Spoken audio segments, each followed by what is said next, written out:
Agora a gente vai fazer um exercício que é o mesmo, mas é uma provocação além, que é a partir da palavra escrita a gente aprofundar no sentido dela, no significado dela. Então eu escolhi uma palavra que não foi à toa, né? Que é a palavra entusiasmo. Então você está escutando o cara e o cara fala, eu fiquei muito entusiasmado com aquela situação. A palavra precisa de um lugar para ser escutada. Aí você fala, nossa, o cara estava animado. Não, ele estava entusiasmado. Então, o que significa a palavra entusiasmado? Olha só que bonito, gente. Não é muito bonito isso? Entusiasmos, enteos, em Deus, estar inspirado por Deus. Deus dentro de mim, inspiração divina, transporte divino. Obrigada. Obrigada, gente. Então, assim, quando uma pessoa escuta outra pessoa, ela escuta outra pessoa com o corpo todo. Apesar das nossas mazelas físicas, né? É dor aqui, dor ali, e o som que é muito alto, o som que é muito baixo da palavra, mas você está inteiro ali. Então, veja bem, o sentir de quem escuta também cria uma sinfonia.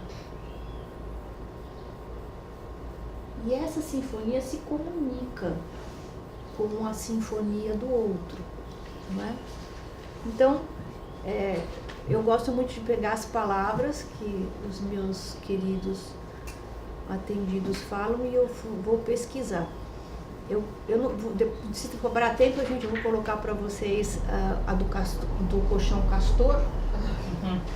Né?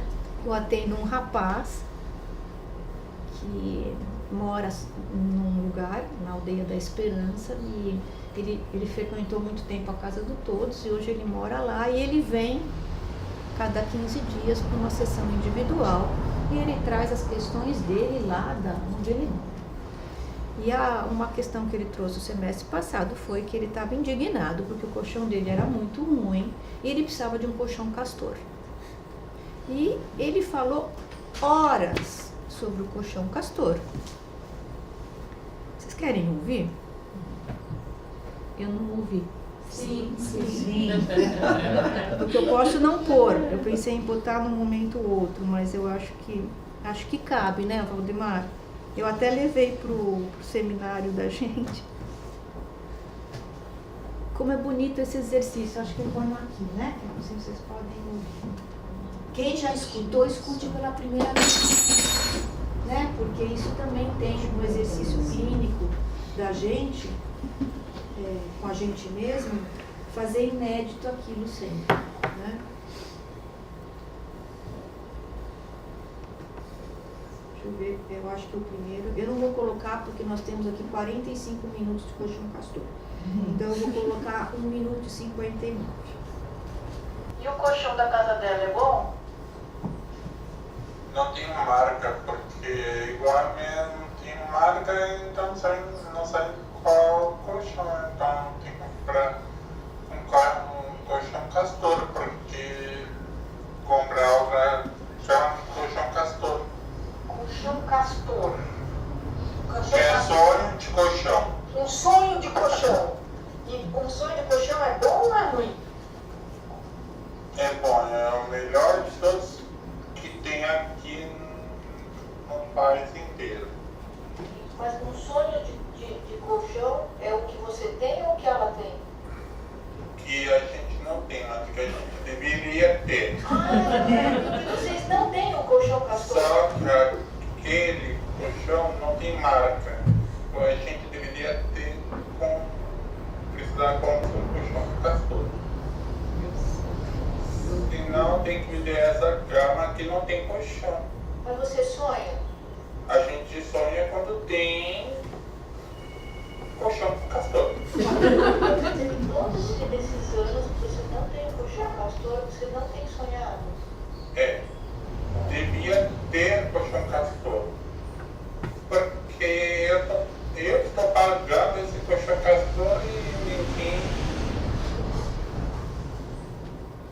Então,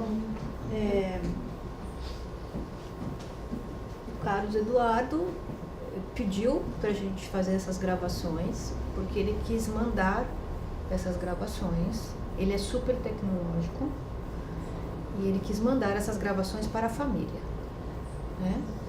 E aí, quando eu disse para ele, olha, eu posso contar para os meus amigos sobre o colchão castor? Ele disse, claro, porque eu estou fazendo uma indicação, né? Se quiserem sonhar, se quiserem ser felizes à noite, vocês comprem um colchão castor. Então, vejam, essa problemática do colchão castor,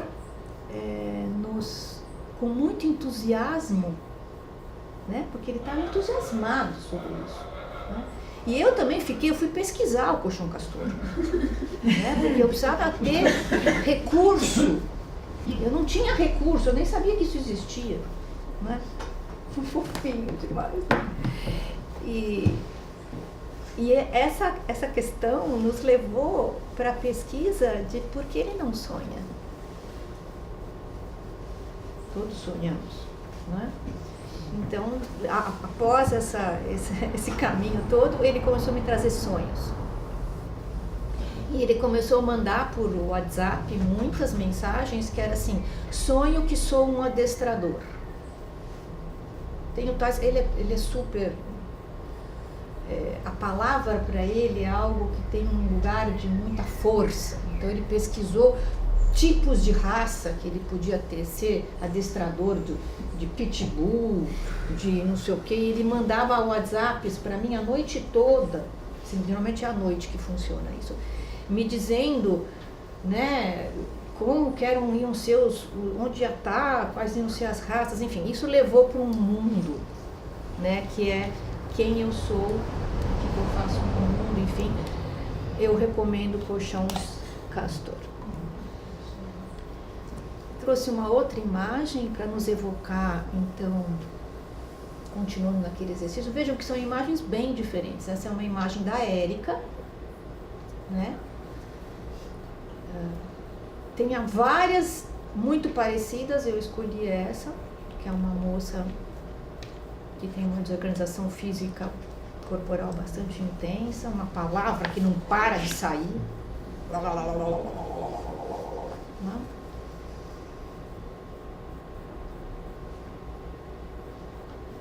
Tem até uns números aí, né? Muito interessante. E aí, quando eu estava mergulhada nesse desenho da Érica, eu comecei a me perguntar que traços que atravessam a gente como marcas, né? Porque a marca é o colchão castor. Ele não está falando de um colchão castor, ele está falando de uma marca que o autoriza a sonhar. Veja que lindo, né, a parábola que ele monta. Para um homem supermental, isso é um avanço, né? E aí eu me defrontei com essa imagem aqui, né? De uma persiana na minha frente, né?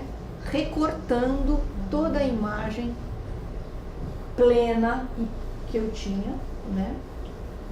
Então eu fiquei imaginando de que forma a palavra pode nos atravessar assim, pode atravessar o nosso sentido corporal todo assim, lancetando pedaços, né? Foi uma viagem particular essa, como esses desenhos de traço, né? Traços que aparentemente não estão desconectos, mas que se você consegue imaginar com o seu corpo todo essa foto, né?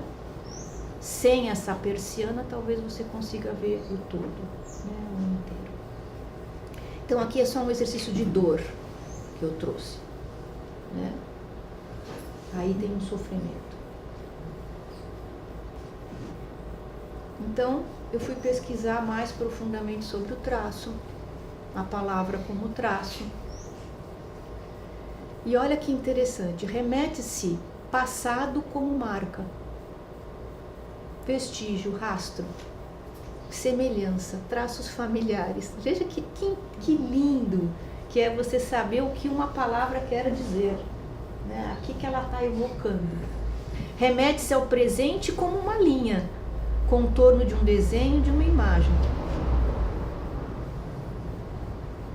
Então, o traço, ele tem um trânsito no tempo, passado e presente. Só que ele não existe no futuro, porque o traço não foi lá ainda. O traço, ou ele é uma memória, né? Ou ele é um presente.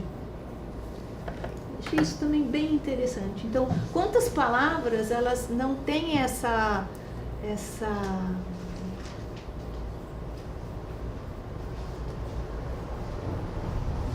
esse preenchimento? Elas são esvaziadas, são vazias. E quantas são carregadas de traços, né? Tanto de futuro como de presente. Opa, fui errado. Então eu trouxe para ilustrar uma coisa maravilhosa, é o nosso Picasso, aqui da Casa do Todos. João Vitor, coisa linda, maravilhosa, né, Lu? É o nosso Picasso. Quando eu vi essa obra de arte, ele fez com o Luiz. Ele fez o Luiz. Como o Luiz, né, Lu? Quando o segundo sol chegar, aqui já chegou, tá? Belíssimo, né? Então, esse é um traço recheado de sentido. E ele recortou o Luiz e pôs aqui, né? Assim, é como o cocar presente, agora isso já é passado. Mas foi um traço presente, ele trouxe o contorno, enfim. João Vitor tem questões muito específicas de desenvolvimento, ele é uma criança, hoje ele está com 13 anos. Ele chegou aos 9. E interessante porque quando ele chegou, ele entrou lá na sala de brincar com a Sofia. Ele pegou como se fosse uma tripa fofinha, assim do tamanho do meu dedo. Pegou a tripa, colocou, e assim ele viveu na casa de todos. Lembra o Vitor? Ele ia para o lanche, ele punha o prato e ele comia como um animalzinho. Então, o traço dele, olhando hoje nessa perspectiva, era o rabo. Era a única linha que ele conseguia imaginar que pudesse pertencer ao corpo. Devagarzinho, ele foi sendo apresentado por uma palavra. Ela chamava e chama João Vitor. Né? E hoje está com essa coisa maravilhosa. Maravilhoso. Conta. Maravilhoso, né? E a semana passada ele veio e eu peguei o desenho e fotografei ao contrário. Então ficou João Vitor do jeito... Espelhado. Não espelhado, né? Aí ele olhou, tipo... Hã? Fez nada. Isso é problema seu. Meio Com assim. a sua visão. Não, que é? Isso é problema seu. Então, eu retomei um pouco lá a questão do cocar, né? Que foi a frase que ela me disse, ela disse assim, o Criador que percebe por meio dos sentidos usa um cocar.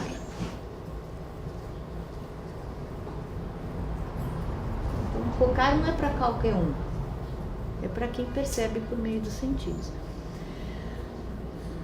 E aí eu trouxe, assim, foi aparecendo assim, brotando que então, se é por meio dos sentidos, então a palavra, ela pode ser, ela pode brotar por meio dos nossos sentidos e ela pode ser escutada por meio dos nossos sentidos. Isso parece uma coisa muito banal, o que eu estou falando, mas desenvolver os sentidos para escutar, 3 pontinhos. Eu consigo pôr isso a escutar com a razão. A gente tende a se treinar por conta do meio social a escutar racionalmente e deixar de escutar sentimentalmente. Com a alma, né? Como Foucault fala. Né? Sim, Vi, e eu acho que assim, até na conversa que a gente teve ontem, ainda está reverberando, né? Uma conversa muito intensa que a gente teve, que falava assim, para mim, ficou assim, o que ainda nós não sabemos escutar. Porque os nossos sentidos não dão conta. Nós não usamos cocar. Definitivamente nós não usamos cocar. Então, posso dar uma claro. confissão? Então, tem um texto do Drummond que chama A Educação do Ser Poético. E que ele diz que quando a gente é criança, né, a gente se encanta. Eu acho que essa escuta. E à medida que a gente vai crescendo, principalmente passando pela escola, a gente vai perdendo um pouco esse ser poético que vive em nós, que vai conversar com a poesia também. Então ele sugere que as escolas, por exemplo, que vá desenvolvendo e que não deixe morrer esse ser poético. Então eu acho que também é um pouco isso, é perder um pouco essa dimensão, conexão, né? Essa dimensão poética da vida mesmo. Porque essa escuta, se você não escutar também com desse outro jeito, né, a gente não consegue captar essas palavras também. Eu vejo isso muito com o Robert, por exemplo, que ele é essa pessoa entusiasmada. Ele é o entusiasmo, né? Ele é o entusiasmo. Nós estávamos falando antes sobre o Robert, que é um atendido aqui da casa, né? Ele é o entusiasmo. Ele fala muito desse lugar, né? Esse divino de dentro, assim, né? Cada palavra dele vem com essa força, né? Então, eu acho que o caminho também é pela poesia. Sim, e por isso que também fico pensando que isso afasta um pouco algumas pessoas, né? Porque para você escutar com entusiasmo, você tem que acessar a poesia, óbvio. E isso é o corpo todo. Mas como se faz isso? Né? Qual é o caminho? Porque às vezes para a gente que vive nesse trânsito dos planos, às vezes isso é muito simples. Né? Mas isso não é simples para uma pessoa que está lá num serviço de informática, né? Num serviço super objetivo, que pergunta alma. Que alma? Que é o que você falou, é racional, né? Então eu sempre estou muito preocupada, Jean, de como a gente pode motivar ou até provocar as pessoas a buscar os sentidos para escutar. Porque o sentido de escutar não é a orelha, né? É isso, esse é o caminho. E aí eu busquei lá em Aristóteles, é básico, né, gente? Todo mundo sabe. Emissores de informação para o cérebro que vai perceber, receber, interpretar. Fechou? Então, que sentidos a gente pode usar para poder escutar a palavra? A audição, que interpreta sons, o paladar, que dá gosto aos objetos, torna um objeto gostoso de um jeito, outro gostoso de outro jeito, outro nem tão gostoso. O olfato, né, que também trabalha com sentir odores, perfumes. A visão. E aí nessa visão eu escolhi uma posição novamente da pesquisa do Rudolf Steiner, que também traz um grande mergulho, que é sentido interno de si mesmo. É mais do que ver fora.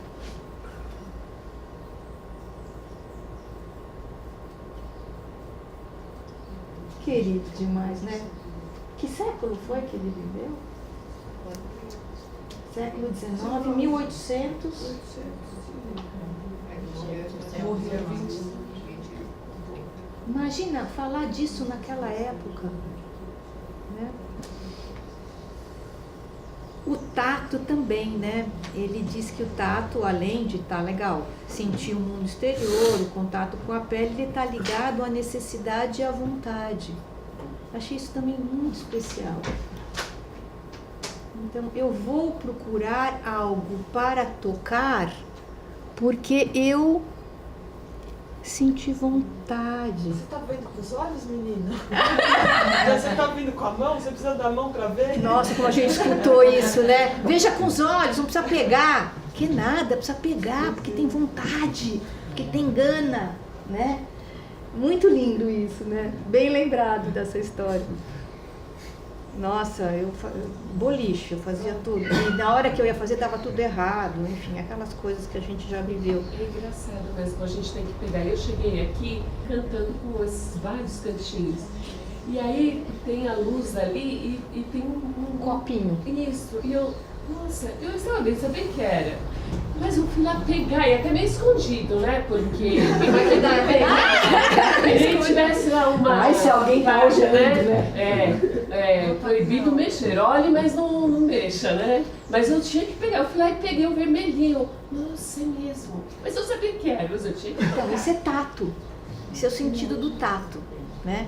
Então, veja, como que a gente pode escutar ao outro a partir de tudo isto, né? Uma palavra, eu escuto a palavra, percebo o som, eu sinto o gosto dessa palavra, eu sinto o cheiro dessa palavra, eu vejo dentro de mim essa palavra e eu tenho vontade de pegar. Tato. Né? Fácil, né, gente? Simples. Ontem eu tava 50 mil coisas acontecendo lá na cozinha. Chega o Zé e eu ponho o café pro José ir embora. O José é um atendido aqui da casa. Café é às 2:55. Você entendeu? E eram 2:03. Enfim, eu tava no prazo. Peguei o café, pus na xícara dele e ele tinha dito antes pra mim, dá pra ser com leite? Eu falei, precisa mamar, né, bem?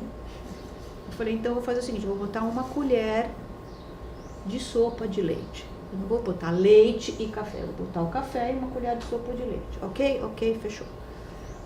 Eu no prazo botei o café na xícara. Nisso chegou uma pessoa, que foi você,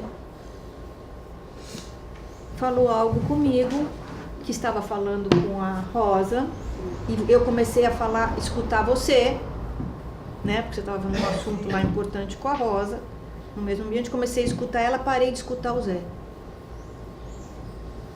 Pondo o café, fiquei com a xícara e fiquei ali. Assim, tava numa rádio com muitas frequências, assim, eu não conseguia acompanhar os dois. Fiquei com aquilo ali e ele disse, poxa, vai ou não vai? Ele disse pra mim. Eu falei, ah, sim, claro, desculpa, pus a xícara. Quando eu pus a xícara, ele olhou e falou, e o leite? Né? Miando mesmo. Cena traumática, final de tarde. Aí eu olhei pra ele e falei assim, olha, José, não vai dar. Não vai dar. Ou você me acompanha um pouquinho como adulto, ou não vai dar pra eu servir nem o café. Quer dizer, o café eu já servi, mas o leite não vai dar. Ele olhou pra mim e falou, nossa, tá bom. Até com dó. Abaixou a cabeça. Sabe, um lugar assim, eu tô com você. E aí eu fiquei quieta, ele ficou quieto. E a conversa continuava entre vocês, né? E nós dois ficamos sustentando a conversa da Pri com essa pessoa na cozinha. Então, por que eu estou contando isso? Porque eu senti tudo isso que estava acontecendo no meu corpo. Ele não estava sentindo nada, porque ele só queria o tal. Quando eu fiz o convite, não, assim não vai dar. Ele meio que se tocou de que ele estava fora do lugar. E que ele poderia, né, com o corpo dele, ter essa entrega. Então, foi muito especial. Eu fico grata porque o Zé faz essas coisas e eu fico até tonta. Porque a gente não conta, acaba... A gente não conta e quer que o outro saiba. Né? Aí quando a gente conta com o outro. Né? Então eu trouxe aqui um esqueminha muito básico. Como que está o meu tempo? Você tem 20 minutos. Tá. Muito básico, que o Rudolf Steiner divide o mundo dos sentidos em 3 espaços, que é a percepção interior do outro, a percepção do mundo e a percepção de si mesmo, da própria interioridade. E o que eu acho bonito é que aqui ele coloca quais sentidos a gente pode desenvolver para chegar próxima dessa percepção, que é aquilo que eu estava te falando, né, Jean? Como que a gente faz? Então, vejam bem, aqui estão os sentidos que a gente pode desenvolver para perceber o mundo. O calor, a visão, o gosto e o olfato. Isso assim também é com a palavra, porque a palavra está no mundo. Para perceber a própria interioridade. Olha só que bonito. O tato, o sentido da vida, o sentido do movimento e o sentido do equilíbrio.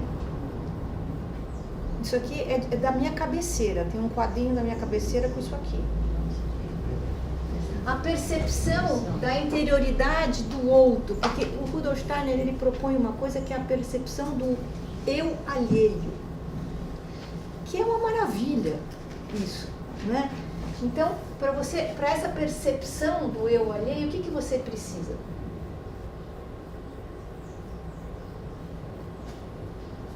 O eu alheio, o pensamento do outro, a palavra do outro e o olho. Desculpa, o ouvido. Veja que lindo, né? Vocês podem receber depois essa obra-prima. Então, como que a palavra, a partir daí, pode ser constituída? A partir desse espaço aqui, ó. Eu, o outro e um espaço livre para ela transitar. E aí, a palavra, ela está bem na percepção do outro alheio. Porque a palavra, ela transita. E ela transita em todo o espaço. Se tiver aqui uma daquelas persianas, eu vou olhar você. Eu vou precisar ter um pouco mais de esforço. Mas se eu tiver a tal da vontade, que é o tato, né? Não necessariamente pegar você, mas estar próximo a você, eu vou procurar. Então vejo que escutar, que é o tema do nosso trabalho de hoje, é muito mais do que ouvir. né? E desenvolve, e exige que a gente desenvolva todos esses sentidos, né? Não é tão fácil e não é tão banal. E você falou no outro, no espaço livre, da Que- palavra transitada.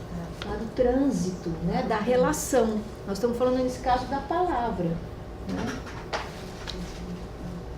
Para o trânsito, porque o entre é o lugar mais rico. Veja bem, se imaginem numa feira, né? Uma feirinha simples de bairro. Barraca de um lado, barraca do outro. E aqui no meio acontece tudo. É cachorro, carrinho, velhinho que derrubou todas as laranjas, né? Muitas conversas.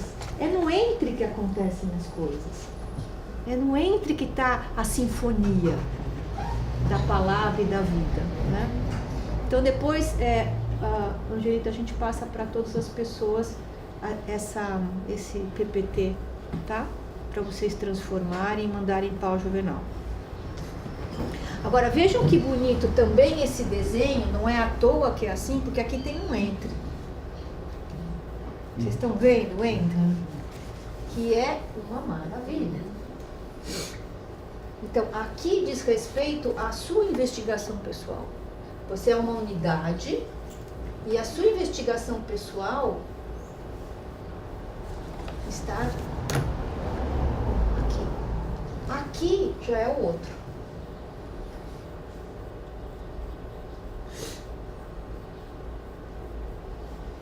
É muito especial. E aí vocês imaginem que tem outras aqui? Né? Porque essa é a sugestão. Tem outras aqui, que são outras unidades. E que vão transitando. Por isso dá para entender um pouquinho por que a Casa do Todos, nessa estrutura física que nós jamais pensamos nesta casa, jamais, ela não foi construída para isso, nem coisa nenhuma, mas ela tem entre o tempo todo. Os espaços são sempre entre, porque ali acontecem encontros, né? Então eu trouxe uma bela mandala do Robert, né? Não poderia deixar de trazer, um trabalho belíssimo.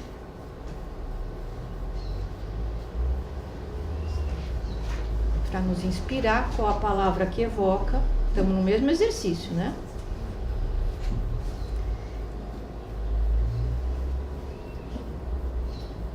Eu estava muito inspirada pelo Rudolf Steiner também, então eu trouxe essa imagem que eu acho que é tão maravilhosa quanto a de Foucault do começo sobre a alma, né? Se estivermos vigilantes, não passará um só dia sem que aconteça um milagre em nossas vidas. Então, o estado de vigília é um estado de percepção, de sensação, de sentidos. De sentidos. E a palavra, ela está aí. Ela mora aí. Só retomando aqui, eu não sei fazer de outro jeito, tá? Então vai ser assim mesmo.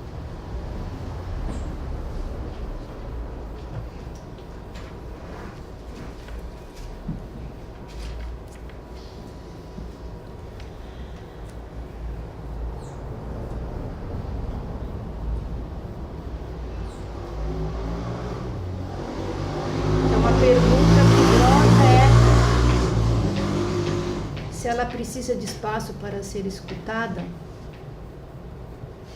Como eu construo esse espaço? Eu comigo mesmo, a partir de mim mesma. Eu não vou fazer isso para o outro, eu vou fazer isso para mim. Comigo, em mim.